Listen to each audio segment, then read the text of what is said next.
Title: Shadows of Innocence. Part 1, The Discovery. Detective Michael Sullivan stared at the bleak, rain-soaked alleyway as the flashing blue and red lights of the police cars painted the walls in eerie hues.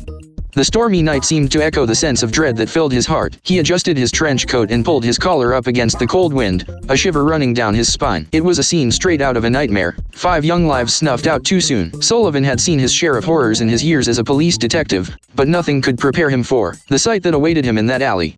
5 lifeless bodies lay huddled together, their innocent faces forever frozen in terror. The children's backpacks were strewn about, their contents scattered like a macabre mosaic. The rain washed away any trace of the killer's presence, leaving only the echoing silence of the crime scene. As he approached the grisly tableau, Sullivan felt a knot tighten in his stomach. These were just kids, their futures stolen from them before they even had a chance to fully blossom. He looked away momentarily, blinking back tears that threatened to betray his stoic demeanor. He knew he had a duty to bring justice to these innocent souls and their grieving families. Part 2, Unraveling Threads. The investigation began with a meticulous search for clues. Sullivan and his partner, Detective Lisa Alvarez, combed through every inch of the alleyway and the surrounding area. They interviewed witnesses, studied security camera footage, and collected any piece of evidence that might lead them to the killer. Days turned into weeks as the detectives painstakingly pieced together the victims' lives. Each child had dreams and aspirations, dreams that would never come to fruition. Sullivan found himself haunted by the images of their faces, appearing to him, even in his dreams. He knew he had to solve this case, not just for his own sanity, but for the sake of justice and closure. Part 3, The Suspects. The list of suspects was long, but Sullivan's instincts told him that they were looking for someone who knew these children intimately. Someone who had watched them, studied them, and ultimately ended their lives. He delved into the backgrounds of teachers, family members, and even friends. The answers were elusive, buried beneath layers of secrets and half-truths. One name that repeatedly surfaced was Martin Coleman, a reclusive artist who lived nearby. His dark and brooding paintings had a disturbing quality, and some depicted scenes eerily similar to the crime scene. Sullivan's gut feeling told him that Coleman held the key to unlocking this mystery. With a warrant in hand, he and Alvarez raided Coleman's studio, hoping to find the evidence they needed. Part 4, Dark Truths. Inside Coleman's studio, the air was thick with the scent of paint and something more sinister.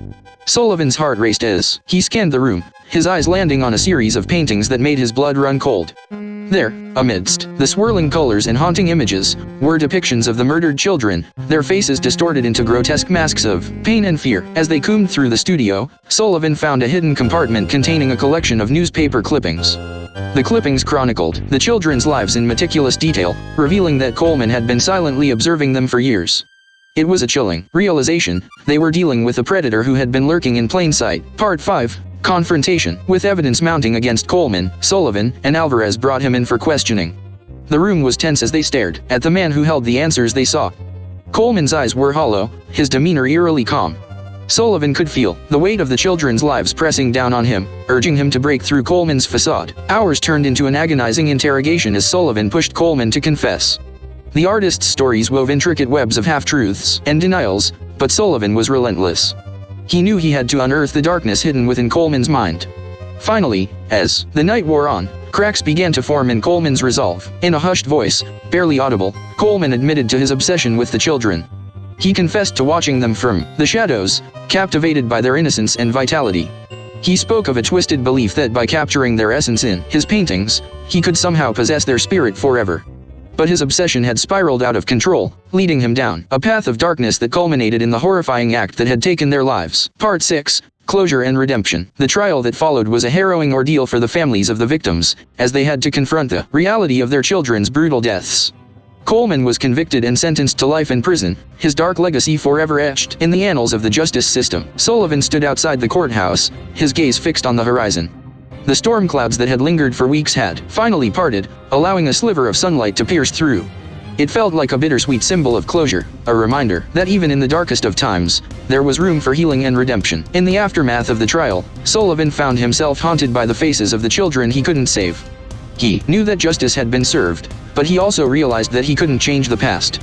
He vowed to honor their memory by fighting for a safer world for all children, a world where innocence wasn't stolen so abruptly. As the years went by, Sullivan became an advocate for child safety and victims' rights.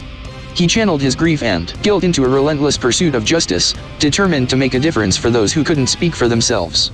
And, though the shadows of that fateful night would never fully fade, he found solace in the knowledge that he was fighting to ensure that the innocence of those children would never be forgotten. In the end, the story of the 5 children and their tragic fate served as a haunting reminder that darkness could touch even the most innocent lives.